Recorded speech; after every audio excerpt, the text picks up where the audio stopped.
자, 20의 2절은 specific heat 하는 게 이제 비열이다 하는 거죠. 그리고 칼로리 메트리다 하는 그런 얘기를 하고자 하는 거죠. 그래서 이제 비열의 비자는 이제 비교한다는 비자예요. 부정을 나타내는 비가 아니라. 자, 제일 처음에 열 용량 C, 대문자 C라는 것은 그것이 어떤 에너지냐면은 그 샘플의 온도를 1도씩 올리는데 드는 에너지다 하는 거죠. 그게 열 용량이다 하는 거예요. 그래서 이제 어떤 에너지 Q가 열 에너지겠지만 주로 에너지 Q가 어떤 샘플의 온도를 델타 T 이제 변화를 시켰다면 이제 Q는 C 델타 T 이런 관계가 있다는 거죠. 자, 그 다음에 이제 specific heat C라는 것은 뭐냐면은 단위 질량당 열 용량이 있다는 거예요. 그게 이제 비열이다 하는 거죠. 자, 그래서 비열은 이렇게 그 테이블로 나와 있다는 얘기예요.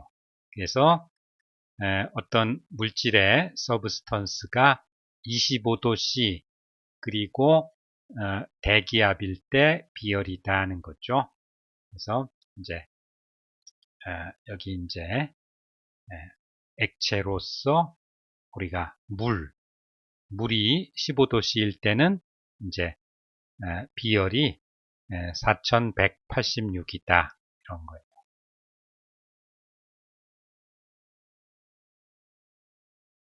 자, 그래서 비열이란 것은 이렇게 정의된다는 거죠. 어떤 에너지 Q가 샘플에 전달되었을 때 그 샘플의 질량이 M이고 온도 변화가 델타 T가 생겼다면은 이제 C는 이렇게 되고 우리가 이제 이런 류의 문제를 풀 때는 항상 이런 공식으로 이제 쓰면 되죠.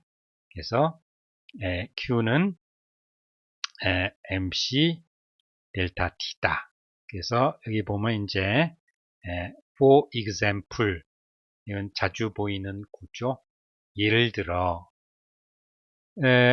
0.5kg의 물이 있는데 그것을 3도씨 증가시키는데 필요한 에너지는 M 0.5kg 물의 비열 4186 SI 단위 그 다음 델타 T가 이제 3도 그래서 이제 이러이러한 줄이다 하는 거죠. 우리가 항상 말하듯이 어떤 우리가 몇 번이나 강조하는 거지만 어떤 공식이 있다 그랬을 때 자, 어떤 식이 있다 그랬을 때 여기 이제 관계되는 입력들을 다 SI 단위로 넣어주면은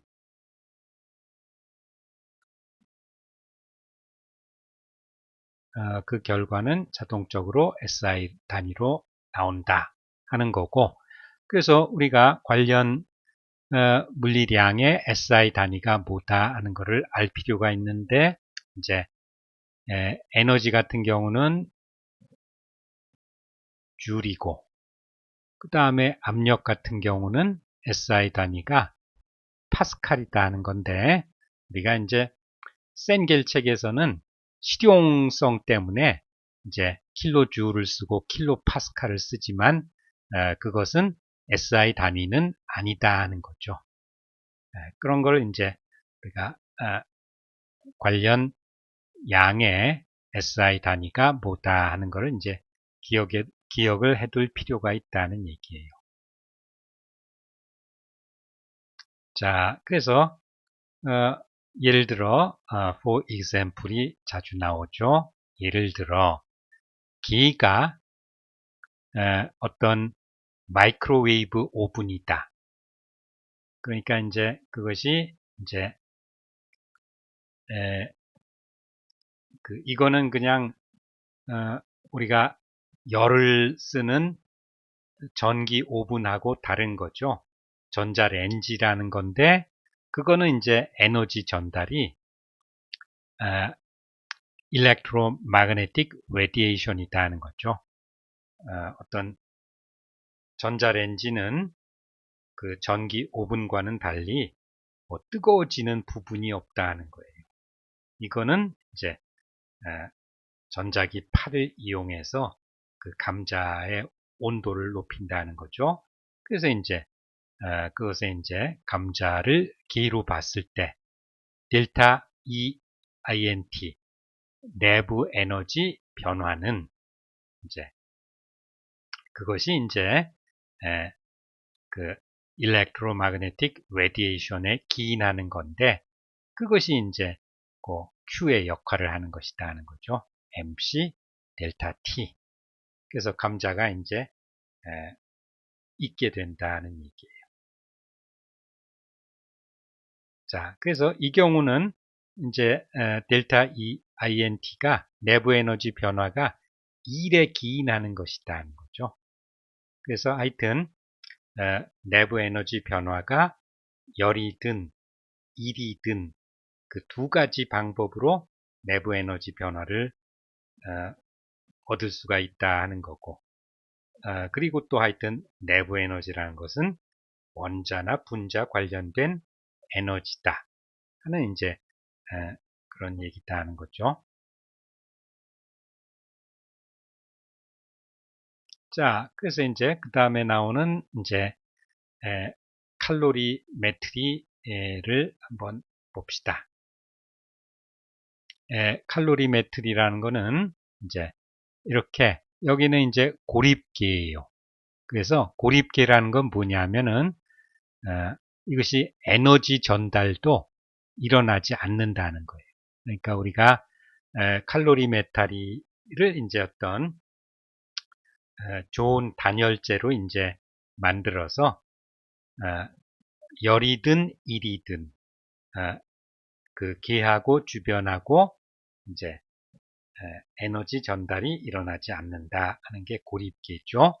자, 그래서 여기 이제 이게 물인데 여기 물의 질량 MW 있고 물의 비열 CW 있고 지금 물의 온도 TW가 있는데 여기다 샘플을 넣었어요. 그래서 이제 그 샘플은 그 질량은 MX고 뭐 샘플의 비열을 알고 싶은 거예요. CX는 모르고 온도는 쟀으니까 알고 그러다가 이제 이게 뜨겁다고 치면은 샘플이 뜨겁다면은 이제 샘플에서 물르다가 어떤 그 에너지 흐름 그게 이제 열이다 하는 거죠.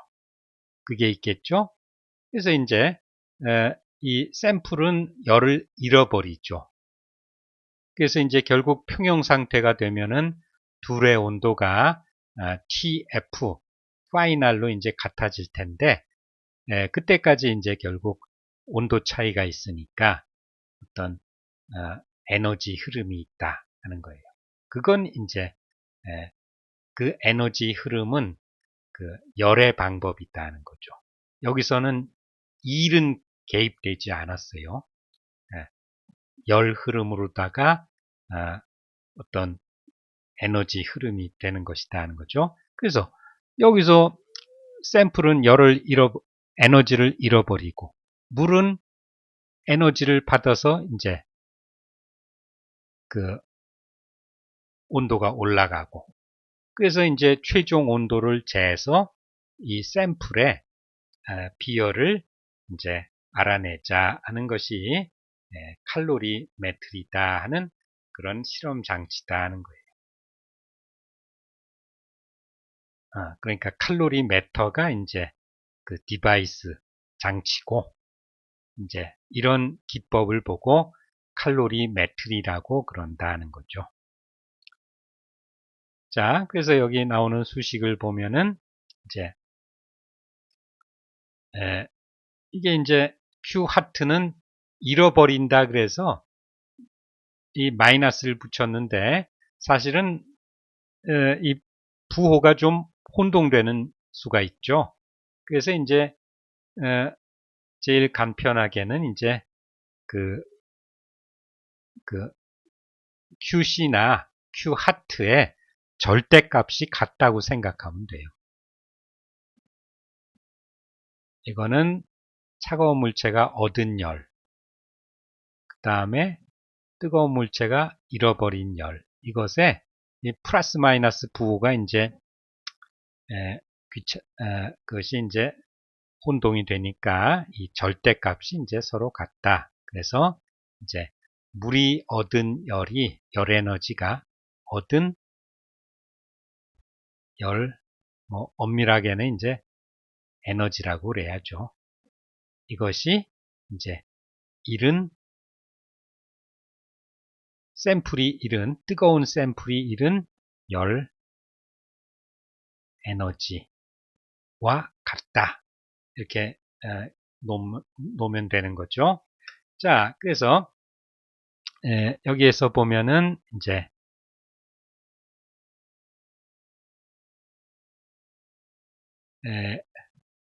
MW 물이 얻은 열은 MWCW에서 델타 T가 항상 이제 델타 T라는 건 뭐 계속 나오는 거지만은 항상 델타라는 것은 변화인데 델타 T는 항상 나중 값에서 처음 값을 빼는 거죠. 파이널 이니셜. 그래서 처음 물의 온도가 이제 TW니까 이렇게 되고 그 다음에 샘플의 처음 온도는 이제 TX다는 거죠. 그래서 이거는 이제 TF보다 더 커요. 샘플은 뜨거운 샘플을 물에 넣었다고 생각하면은 샘플은 식었다 이거예요. 물은 온도가 올라가고. 그래서 지금 요거 자체가 음수고 여기 마이너스가 부호가 붙어서 그래서 이제 우변이 양수가 되게 이렇게 만들었다는 거죠. 자, 그래서 이제 우리가 샘플의 비열 CX를 모르는데 이런 관계식을 이용해서 이제 CX를 계산할 수가 있다는 거죠. 자, 그래서 이제 그 다음 예를 봅시다. 2제 20의 2 쿨링어 핫 인고트. 인고트는 이제 그게 이제 반도체 결정에서 나오는 그 실리콘 결정 있죠. 이렇게 끌어당겨서 실리콘 결정을 만들어서 그걸 절단을 해갖고 이제 어떤 실리콘 기판을 만드는 그런 걸 보고도 인고트라 그러고 이제 여기서는 이제 어떤 하여튼 재료 덩어리, 금속 덩어리 그런 뜻인데 자 이런 킬로그램의 인고트 오브 메탈이 200도씨까지 가열이 되었다. 그 다음에 칼로리 미터에 넣어서 그것은 0.4kg의 물이 있고 처음 온도가 20도씨이다. 그리고 이제 최종 온도가 22.4도씨가 되었다. 이때 이 금속의 비열을 계산하라. 이런 거죠. 자, 그럼 이제 우리가 공식에 넣어서 계산하면 되는 것이다. 그래서 아까 나왔던 공식이죠. 그래서 이제 CX를 계산을 하면은 이제 이런 식으로 돼서 우리가 다 맞게 SI 단위로 다 넣어준다. 우리가 하여튼 답을 쓸 때 하여튼 강조하는 것이 맨날 두 가지가 있다고 그랬죠. 다시 한번 또 반복해서 써보면은 우리가 답을 쓸 때는 답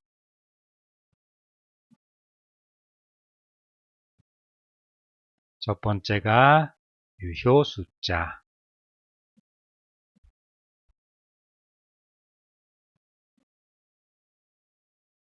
두 번째가 이제 단위다 하는 거죠.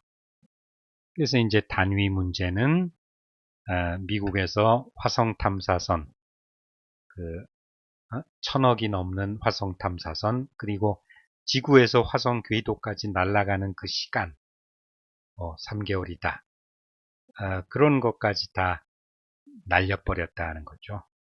이게 이제 나중에 알고 보니까 어떤 힘의 단위로서 그 힘의 SI 단위가 뉴턴인데 그걸 이제 미국에서 일상적으로 쓰는 게 이제 파운드, 힘의 단위. 파운드가 어떤 때는 또 질량의 단위고 힘의 단위이기도 하고 이거를 이제 혼동을 했다는 거죠. 이거는 과학기술에서 SI 단위, 생활에서는 안 쓰이고 파운드는 생활에서 쓰는 어떤 힘의 단위. 이걸 혼동을 하는 통에 그 궤도 진입의 높이를 잘못 들어갔다는 거죠. 결과적으로.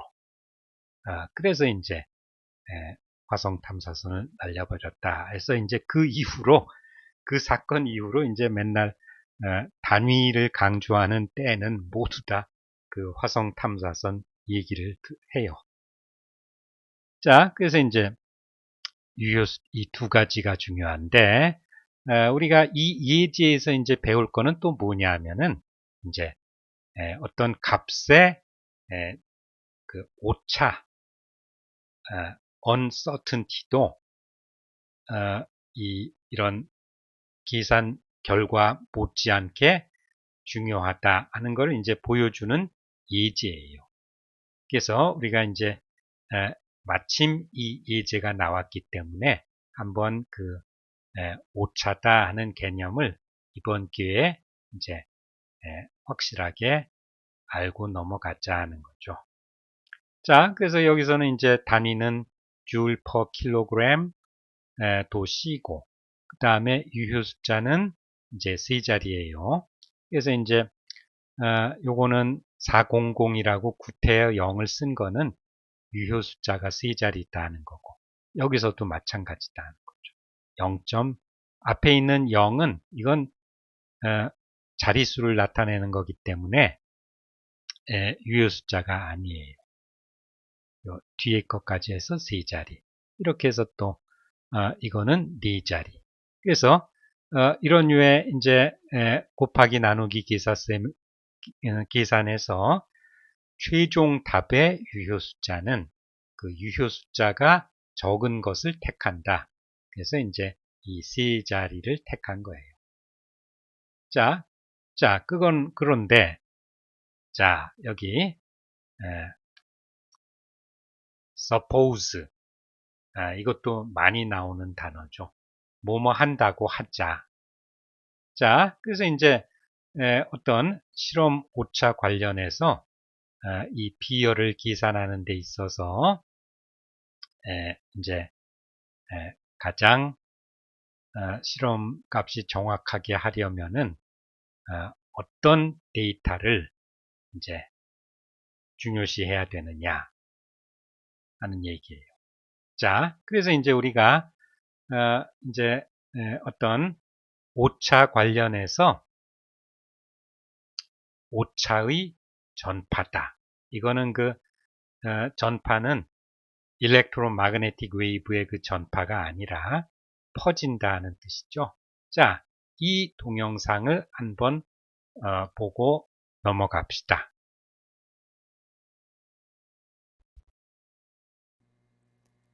Propagation of errors. 조금 When you make measurements in the lab, every measurement you make should also have an uncertainty, plus or minus something. If you specify the plus or minus thing in the same units as the thing you're measuring, it's called an absolute uncertainty, and we'll use the symbol lowercase Greek letter delta to write it mathematically. An alternative way of expressing an uncertainty is as a percentage or fraction of the thing you measured. This is the same as delta something over the something. This is called the relative uncertainty. So delta something is an absolute uncertainty. It has units. The relative uncertainty is a fraction or a percentage, unitless. Some say error when they're in a hurry, and uncertainty has too many syllables. Don't sweat the difference. So you've measured a quantity, let's call it x, and its uncertainty in the lab. Now you want to use that number to calculate something else, let's call it z, using some formula z of x. If x might be off by an amount delta x, then by how much might z be off delta z? The answer depends on the function. Suppose you move over some amount in x, you can figure out how much you'd move up in z based on the slope of the function. The offset in z is the derivative of z times the offset in x. Let's look at an example. Suppose you've measured a velocity, v, and you want to calculate the kinetic energy, k, which is 1/2 mv squared. Suppose that m was an exact number. There's an uncertainty on v, delta v. The uncertainty on k is the derivative of k with respect to v times the uncertainty on v. Now plug in all your numbers to compute not only k, but also the uncertainty on k. 자, 이렇게 이제 Let's make it a little more complicated. Suppose you've measured two things in the lab, each of which has an uncertainty, and you want to compute something by combining the two. For instance, kinetic energy from both a measured velocity and a measured mass. Here's how to put them together. This is called adding the uncertainties in quadrature. What's with those curly d symbols? If you've never seen them before, this is called a partial derivative. All it means is a derivative with respect to one variable at a time. 자, partial derivative라는 거는 편미분이다는 뜻이에요. If the regular derivative is the slope of a tangent line, then in two dimensions there's a tangent plane. Partial partial x is the slope of this plane along x, and partial partial y is the slope along y. They're easy to calculate, just like regular derivatives. Look at one variable at a time, while treating all the others as if they were constant. You already know how to do it. The special symbol just makes it look impressive. So why do multiple uncertainties add in quadrature? Well, each could make your measurement larger or smaller, but you can't know which is doing which. Best case, the uncertainties could oppose one another and reduce the overall error. Worst case, they could add up for maximum error. 자, 그래서 이제 그 두 변수의 에러가 이제 이렇게 되는 경우도 있고, 이 반대편으로 이 두 화살표가 있을 때는 어떤 결과적인 에러를 줄여주는 역할을 하는데, 그것이 어떤 확률상으로 이제 이렇게 90도가 돼서 아까 같은 피타고라스 정리 같은 그런 형태의 에러가 나온다는 이제 두 에러를 합할 때는 이렇게 되는 경우는 좀 드물다는 거죠. 일어날 수는 있지만. 그래서 평균적으로는 이 직각이다. 이렇게 생각해서 그 길이가 이제 에러라 그럴 때 그 직각삼각형의 빗변이 되는 것이다 하는 거. But if the two effects are random and independent from one another, then the effect of both together could be anywhere in between. Putting them at a 90-degree angle like this represents their average relationship over many unknown possibilities. So the quadrature sum of two uncertainties is less than it would be for the worst case, but greater than either of the individual uncertainties alone. Let's revisit the kinetic energy example again, but this time with two variables. K equals 1/2 mv squared, only this time both m and v are measurements with uncertainties. The uncertainty in K is the two sources of uncertainty added in quadrature. Each one involves a derivative of K with respect to a different variable. Now let's plug. 자, 그래서 이제 여기 보면은 이제 어떤 에러의 어떤 적당한 그 크기라는 것은 이렇게 이제 쿼드라처라 그러는데 이런 식으로 해야 된다는 거죠. 우리가 이제 최대로 한다고 해서 이제 아까 같은 두 에러를 그냥 더해버리는 것은 이제 뭐 그럴 가능성도 있지만 그거는 이제 확률적으로 더 그 값이 작다 하는 거고 이런 식으로 어떤 제곱을 해서 더하고 루트를 취하는 것이 이제 어떤 합리적인 그 오차의 산정이다 하는 거예요. 자, 그래서 이제 수식으로는 이런 편미분식이 성립하니까 각각의 오차를 제곱해서 더하고 루트를 취한다 하는 얘기죠. 자, 그래서 이제 요 편미분 값을 넣어서 이제 이거를 이제 계산을 하는 거예요. Plug in all our numbers. And that's all there is to it. Now, this is a lot of math to do over and over again during lab. There are some patterns you will encounter frequently, which can be calculated ahead of time. 자, 그래서 이런 류의 문제가 여러분들 그 퀴즈로 나갈 거니까 그 연습을 해두도록. Are tricks and shortcuts. Let's look at a few. Multiplication by a constant. When z is just a constant c times a measurement x, the derivative of z with respect to x is simply c. Therefore, the uncertainty on z is c times the uncertainty on x. So when you multiply a measurement x by a constant, you multiply its uncertainty, delta x, by that same constant. Addition and subtraction. When you construct the uncertainty on the sum or difference of two variables, you'll notice that both the derivatives are really easy. They are 1. The formula reduces to the two original uncertainties added in quadrature. Multiplication and division. Let's again construct the uncertainty on the product or quotient of two variables. The derivatives are a 자, little more 그래서 complicated, 이제 and at first glance, the result 이런 looks messy. 경우에 But let's look at what happens when you divide both sides by z. There's a pattern with the relative uncertainties. They add in quadrature. Remember, the relative uncertainty is delta something over the 자, 그래서 여기 보면은 상대 오차, uncertainty를 이제 불확실성이다 하는 건데 뭐 오차로 번역을 한다면은 add가 더해지는데 quadrature란 건 이 제곱을 한 다음에 더해서 루트를 취한다는 거예요. 그래서 xy 곱의 형태일 때 또는 x 나누기 y일 때는 이제 이렇게 상대 오차로 이렇게 쓰면 된다 하고 기억하면 편하다는 거예요. something, the one that's expressed as a fraction or a percentage. This also demonstrates why, if one measurement is much more accurate, relatively speaking, than the other, you can sometimes ignore the relative uncertainty, which is smaller, and treat that measurement as though it were exact. This will save you a lot of math, but be careful. Can you think of an example when this would not be a good idea? What if you're combining 3 or more measurements? One can construct a right triangle in 3 dimensions using the 3 different sources of uncertainty. The hypotenuse is the square root of all 3 uncertainties squared. In other words, just extend the rules that you already know, adding 3 things in quadrature rather than just 2. Of course, this is just a quick introduction to a vast and 자, 그래서 이제 여기서 하는 얘기는 뭐냐 하면은 우리가 어떤 실험을 해서 그 결과를 낼 때는 그 결과에 대해 고려하는 시간은 이만큼이라면은 이제 어떤 그 실험 결과의 오차에 대해서는 더 많은 생각을 해야 된다는 그런 얘기예요. fascinating field of statistics and error analysis, but it should be enough to get you through General Physics Lab. 자, 그래서 이제 이 정도면은 이제 어떤 오차에 대해서 어떤 소개가 됐고, 우리가 좀 더 보충을 한 거는 다음 주에 이제 하기로 합시다.